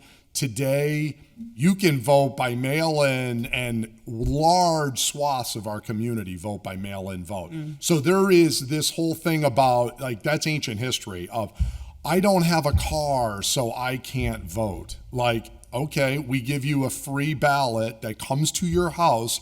You receive it for free, you mail it for free. Like, there's nobody that should want to be able to vote that can't vote because either they have a physical disability or no car. Like, we need an education campaign in this city. If somebody thinks like they can't vote because they're not physically able to make it to the polls, whether they're in a wheelchair or Lord knows what. So I just think, like, you know, we're paying for all these extra police officers, all these extra locations for what? The problem at Rosary Towers is we can't really move everything there, as I understand it, because there's a real physical limitation to the size of the room to have both precincts at Rosary. So, at Prospect, Rosary.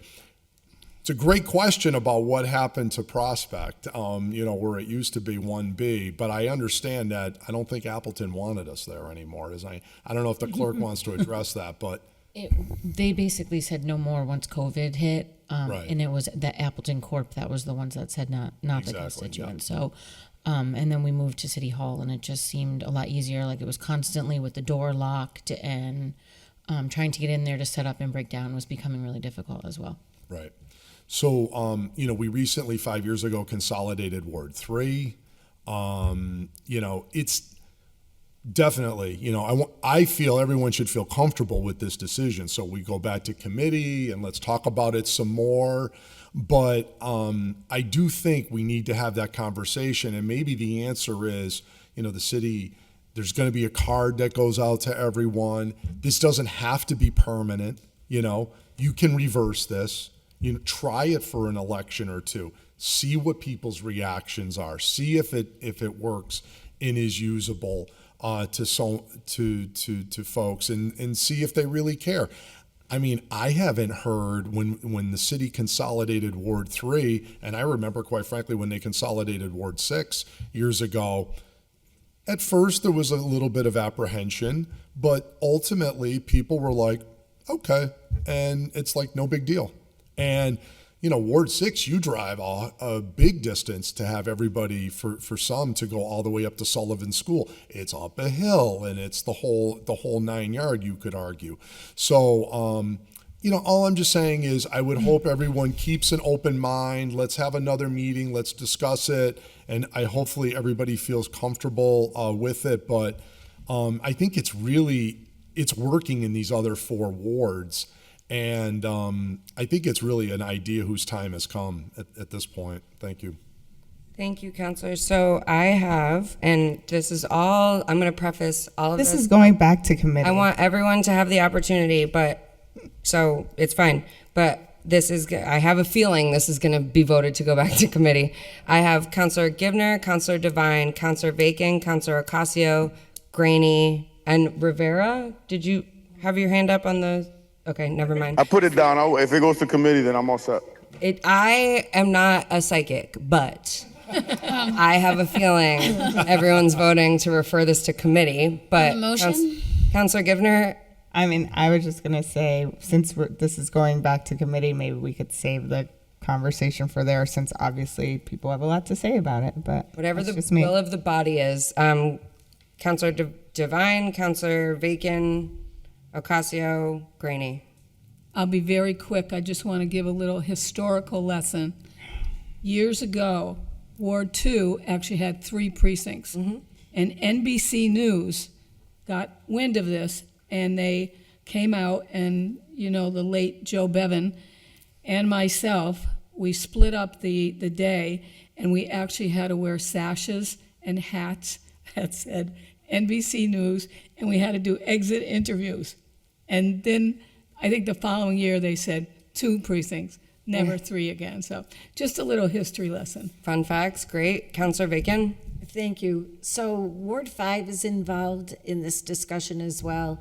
And I have some concerns that we discussed in committee. We had quite a robust discussion.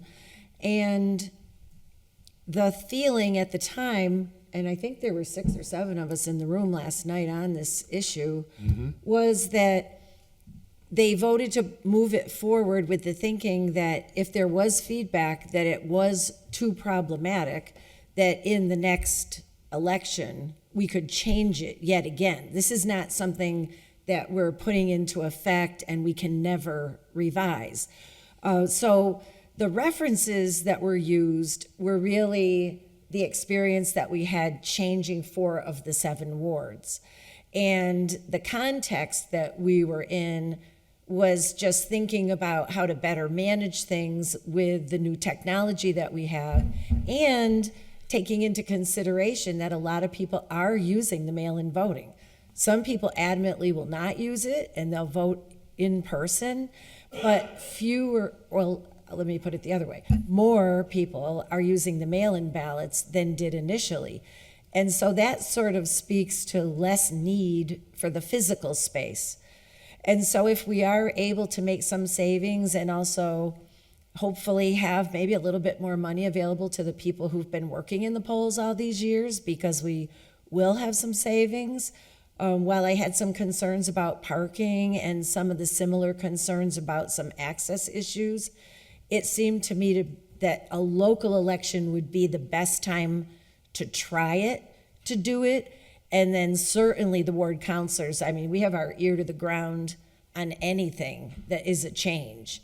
And we'll be right back in chambers after the election if there's a concern. I mean, I know each of us that would be affected in the wards are diligent in that regard.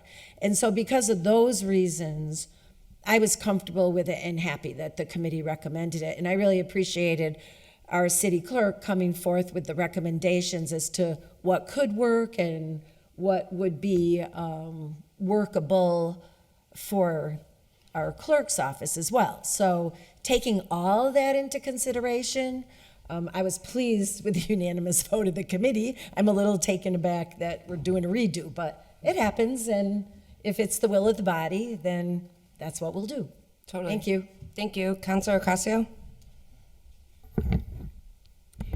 My concern also is about the melanin violet, that some people don't know how to read and some people don't know how to write. So by having these polls in the community makes it easier, because there's Spanish-speaking people there to help them through it. And suppose at home they don't have anybody. So that's a big concern too. Thank you, Counselor. Counselor Graney? Yeah, just I don't want people to misconstrue that we're going to merge Ward 1 and Ward 2. They're going to be separate entities. Yeah. Thank you, yeah. No. All right, Changing the so there's a motion to refer back to committee. All those in favor? Aye. Any opposed? Okay, so moved. It goes back to committee, and hopefully we can address it within the next, soon, I don't know. Okay, 31 is Committee on Development and Government Relations. It's a communication from Assistant Solicitor Mantaleski regarding St. Vincent Street lots. Recommended that the order be received and referred to the mayor. Councilor Givner. Thank you, Madam President. It's unfortunate that Councilor Bartley is not here because, once again, this is kind of his baby, and he was not able to make it to DGR, unfortunately, and I was really hoping he could speak more on this. But the St. Vincent's lot is at the corner of St. Vincent and Route 5, and the order is basically asking to divide this, or not the order, but the communication is actually, asking us to make a decision about whether to divide it into 1 or 3 lots. But since it's a communication from the law department, we decided to receive it and send it to the mayor, and he can decide what he thinks is best to do with it. And I did talk to Councilor Bartley, and if it's needed to declare things surplus, we can file another order. Okay. If that's needed. So I don't know if anyone else has anything they would like to add. Okay, so that the order be received and referred to the mayor. All those in favor? Aye. Any opposed? Okay. Item 32 is Development Government Relations. Can we make Yes. a motion to take up 32 and 33 as a package? Second. Motion has been made and seconded. 34 and 35 too, they're all to withdraw. Oh, yeah. Oh, and 34 and 35. Second. So motion's been made. Yeah. Motion's been made and seconded to suspend the rules and take items 32, 33, 34, and 35 together as a package. All those in favor? Aye. Any opposed? I'll read them briefly. And then each order has been recommended to give leave to withdraw, so I'll refer to Councilor Givner in a moment. But 32 is an order to declare a parcel as surplus property on Cabot Street. Order 33 is to declare a parcel on East Hampton Road as surplus property. And 34 is a order that the council invite DPW Director of Chicopee to speak on their refuse pickup system. And then 35 is an order that the water department come to DGR and elaborate on the processing fee attached to the payment when using a credit or debit card. All of these have been recommended that the order be given leave to withdraw. Councilor Givner. Thank you, Madam President. So items 32 and 33 were actually, it looks like they were mistakenly sent as orders, as these items were both already declared as surplus properties. So we received, we received a communication from Attorney Mantaleski stating that we should withdraw them because they're already surplus. Then item 34 was given leave to withdraw because of the age of the order, and because we've done a lot of work with like our trash pickup system and our recycling, so we felt like if Councilor Rivera wanted us to take it up, he probably would have said so, and so that was given leave to withdraw. And then item 11 was another older order, and basically Attorney Bissonnette mentioned that the service or process fees that are on the water bills are actually the direct cost of service and processing fees due to credit card use by the water department. So that was given leave to withdraw. Okay, anyone else? All right, so on the motion that these orders be given leave to withdraw, all those in favor? Aye. Any opposed? So moved. 36. Look at us. Motions, orders, and resolutions. All right. 36 is filed by Councilor Devine. It's a transfer request of $6,806.64 from captain and lieutenants to injured on duty. Motion to pass the first reading. Motion's been made and seconded to pass the first reading. Under discussion? This is a injured on duty, a fire captain and a fire lieutenant. Anyone else? Okay.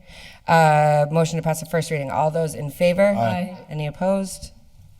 Motion to pass the second reading. Second. Motion's been made and seconded to pass the second reading. The clerk will call the roll. If you vote yes, you are voting to approve the transfer request item 36. Jordan? Yes. McGrath Smith? Yes. Murphy Ramboletti? Yes. Ocasio? Yes. Israel Rivera? I think he's gone. Jenny Rivera? Yes. Sullivan? Yes. Bacon? Yes. Anderson Burgos? Yes. Devine?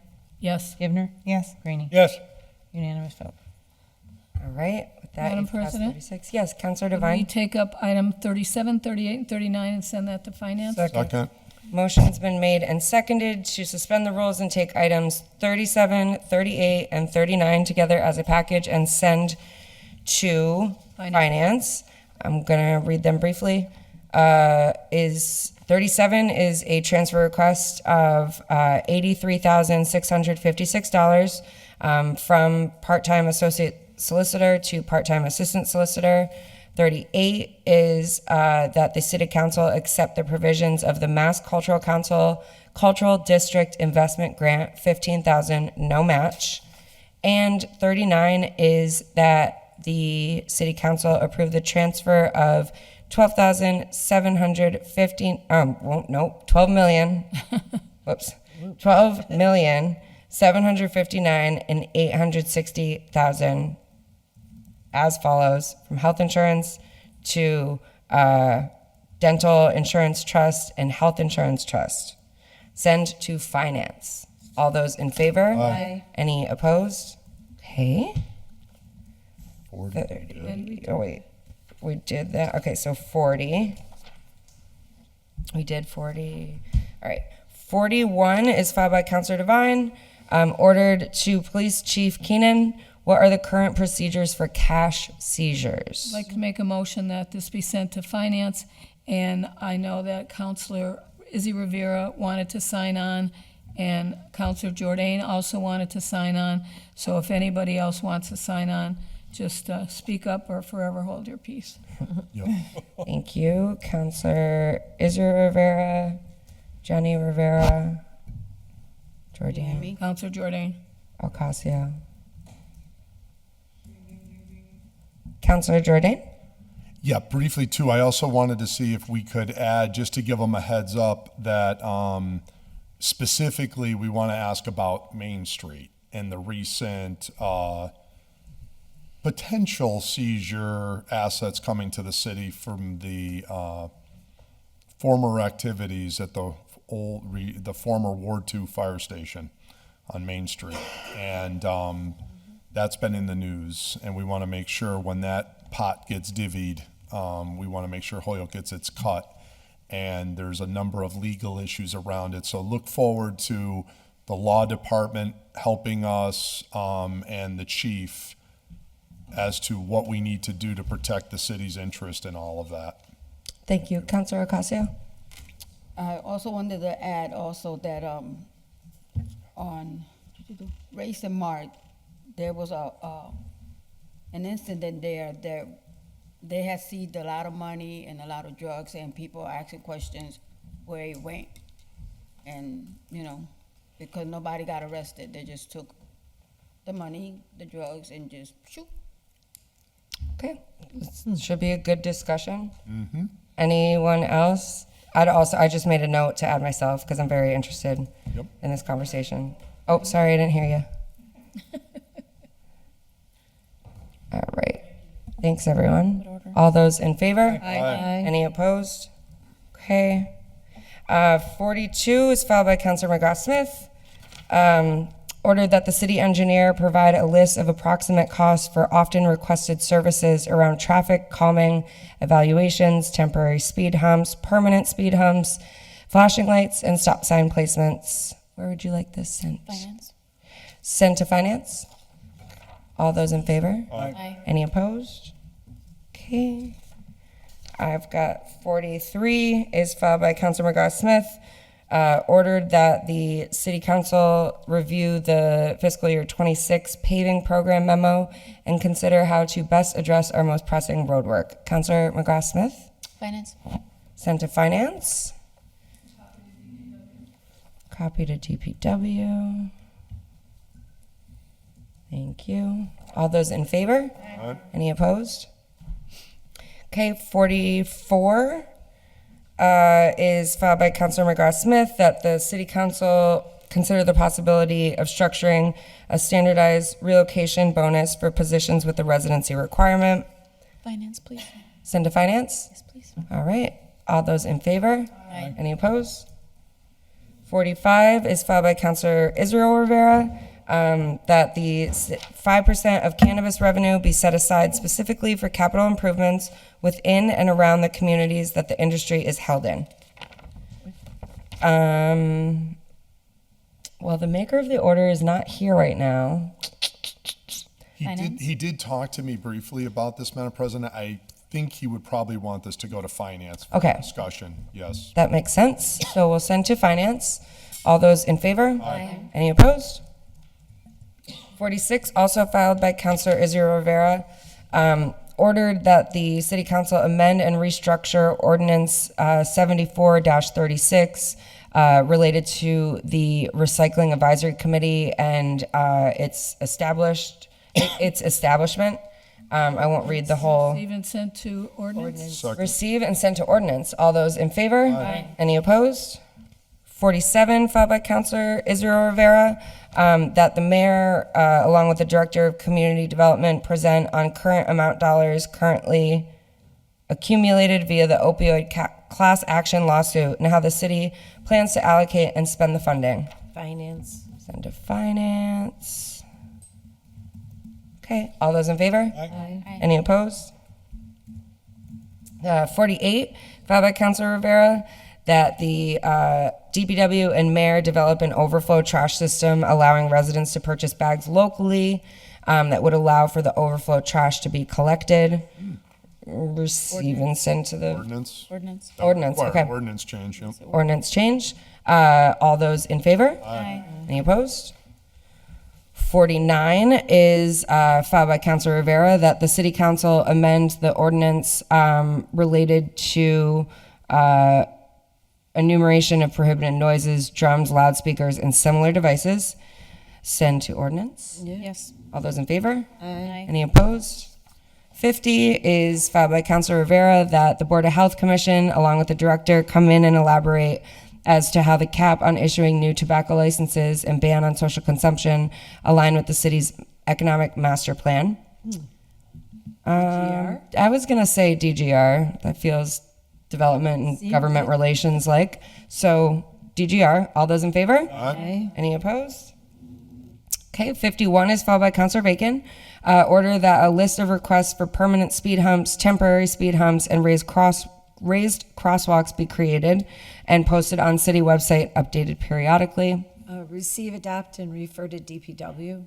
Receive, adopt, and refer to DPW. All those in favor? Aye. Any opposed?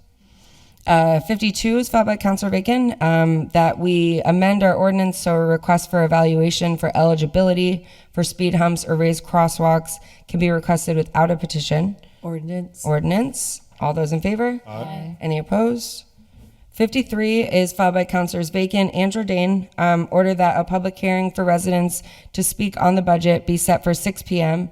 on June 9th, 2025, at the beginning of the regular budget hearing in the spirit of MGL Chapter 44, Section 32. Receive, adopt, and refer it to the president for implementation next Monday. Second. And under discussion. Yeah, sure. Motions are made and seconded. Under discussion, Councilor Jourdain.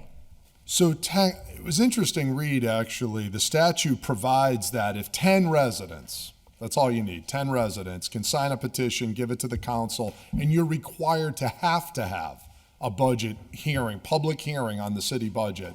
I just learned that, actually. I never realized that, but it was kind of interesting. So instead of doing that and 10 signatures and all this, I think it might be just a good form. Councilor Bacon and I were saying, refer it to the president, pick one of the hearings, and maybe allow a portion, sort of like a public comment period, where if residents want to say their piece, because normally it's just us, the department heads and whatever, but maybe pick one of the budget hearings going down the road where you open up, say, the beginning. Hey, citizens, would you like, this has been out there. Would you like to tell us anything? Like, what do you think are priorities? They're proposing this. Maybe you watch maybe we don't do it the first meeting. Maybe we do it, like this one happens to be the last, where you take a half an hour or whatever. You may not even get enough people to show up that it's even a half an hour, but at least we're putting it out there, we're making them available, that we're welcoming citizen input as part of the budget process. And that's why we sort of said it's in the spirit of the law, because instead of making the residents force one, we're kind of just preempting that by allowing them an opportunity to be heard. So I figured if we adopt it and refer it to you, you'll put it where you think is best. Sure, and thank you. It's a great idea. Councilor Giver, I do see your hand. I have more of a clarifying logistical question. If, with the language of public hearing, is this like we advertise it in the paper and pay for the, okay. I just want to make sure. Councilor Bacon, and then I haven't forgotten you. If I may, yes, that's why it specifically says in the spirit. Got it. Okay, that's what I thought, but I just wanted to make sure, because, okay. And that, absolutely. Councilor Givner, did you want to add? I think it's a really nice idea. It's too bad it didn't happen. I feel like it doesn't make a whole lot of sense to me to do it for one. It seems like we would want to do it at the beginning. So, I don't think it's an awful idea to start implementing it, but I wonder about, will people only be able to comment, or will they be able to ask questions? Why not? Because if they can ask questions, we've already gone, we go over it in portions. So it makes me wonder, it makes more sense for people to be able to ask questions when the actual departments are here presenting, if they have questions about that item. So I like the spirit of it. I'm fine with it, but I just think it's a kind of thing, sure, we can implement it for this last one, but if we were to really do it right, I think it would be at the beginning of the budget season, and make sure, that we're better about publicizing, the budget we're going to talk about, the meetings, and making sure that people, if they are interested, they can come to whichever one has the questions or the professionals in the room that they would want to ask questions to. Thanks. Thank you. And I do think it's something that, even next year we can, even if it's allocating a little bit of time at each hearing or whatever that looks like. Councilor Bacon? Right, I was just going to say we could treat this as the pilot project. Yeah. And then next year, we could just put it for each one. Yeah. Potentially. We can just add it to the agenda. That's great. The website and social media. Yeah. Okay, cool. And then I encourage everyone here to help share. Yes. So, great. So the motion was to Receive, adopt, refer to the president. All right, perfect. All those in favor? Aye. Any opposed? Thank you. 54 is filed by Councilor Bacon. Ordered that a sign, slow, hidden, or blind driveways ahead, or some similar wording be placed on Lowell Westfield Road near Homestead Ave intersection for drivers proceeding up the hill towards the Elks. Receive, adopt, and refer to DPW, please. Receive, adopt, refer to DPW. All those in favor? Aye. Any opposed? 55 is filed by Councilor Bacon. Order if consolidation of voting sites to one per ward occurs, then increase the daily stipend for election workers from $150 a day to $170, $180 a day, and staff each voting location in compliance with 950 CMR 53.1. So I have a question. Yes. Through the president to the clerk. Do we need to change an ordinance to do that, or should it go to finance? Yeah, I'm pretty sure it's listed in the It's ordinance. an ordinance? Yeah. Okay, then please Send to refer to ordinance. Second. Refer to ordinance. All those in favor? Aye. Any opposed? Okay. 56 is filed by Councilors Bacon, Graney, Sullivan, Jordan, Bartley, and Ocasio. Ordered that the City Council adopts the attached resolution in support of HG&E. Yes. So, you all should have a copy of the resolution on your desk, and I hope everybody had a chance to review it before our meeting tonight. As you all know, we unanimously supported a resolution for this to happen now over 2 years ago. And it's my understanding that there have been some staffing changes in the various departments that relate to this project. And so I learned that it could be helpful to HG&E at this time if we renew our resolution in support of what they're trying to implement to improve energy access throughout our city. Okay. So I hope everyone is comfortable and will support it. Okay. Thank you. Others? Councilor Jordan? Yeah, just briefly, really would encourage everyone to support this or add their name as a co-sponsor, whatever you feel most comfortable. But this is really, really, really important for Holyoke. Our ancestors were smart enough to build the capacity on Mueller Road for the fifth LNG tank, and the city never put it in because, quite frankly, we never needed it. Guess what? We need it. And kudos to the G&E for really pushing to get this. It'll increase our capacity by 30% for our residents who overwhelmingly rely on natural gas here in the city of Holyoke to heat their homes. So we're desperately trying to get rid of the gas moratorium that we have in Holyoke, and really surprised, like, this is the answer to that, besides the other efficiencies that the department's putting into effect. I know myself, I've testified, the mayor has testified at the hearings. We've had our state rep, our senator, Aaron Vega. I mean, everybody has been 100% unanimous and united in supporting this. So for the council to once again, try to shake the tree a little bit to get this thing moving, this is a huge thing for our residents, and would really appreciate a unanimous support of the council for this. Thank you. Okay, thank you. Councilor Sullivan? Yeah, and just in addition to that, I'd like to remind everybody that during the winter months, some of the businesses have to curtail and shut down their use because we have to supply enough for home heating. And we have been unable to do that in the past, resulting in curtailments to businesses. Right. Thank you. Councilor Anderson Burgos? Yeah, please sign me on as well. I visited the site myself, and I know the history. And as Councilor Jordan mentioned, thank the heavens that our ancestors actually thought way in advance. This is a very good resolution, and I feel 100% comfortable not only adding my name to it but supporting it. Thank you. Thank you. Thank you. And I have Councilor Devine wanted her name added. My name on it as well. And Councilor Rivera.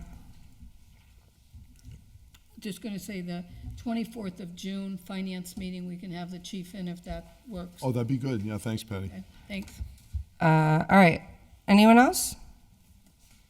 So the motion is, to suspend the rules and take final action this evening to vote in favor of the resolution in item 56. Yep. Do you want a roll call vote? I looked at it and I think there was a spot to add in the roll call. Oh, yeah. Okay. Yeah, All right, that would be Yes, nice. And then send it over to HG&E. Yeah, so they can distribute it. So the clerk will call the roll. If you vote yes, you're voting to adopt the attached resolution. Jordan? Yes. McGrath Smith? Yes. Murphy Rumble? Yes. Ocasio? Yes. Jenny Rivera? Yes. Sullivan? Yes. Bacon?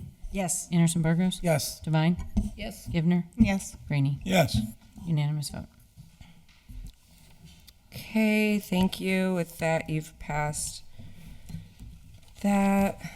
All right, just a couple of late files, or just one, maybe. I think we have the budget amendment, right? Yes, so the DPW budget amendment is item 57. 57. Motion to And receive and table it with the budget.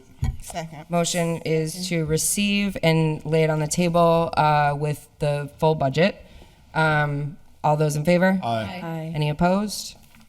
And that's it. And that's it. Okay, motion to adjourn. Motion to adjourn. Thanks, everyone. Appreciate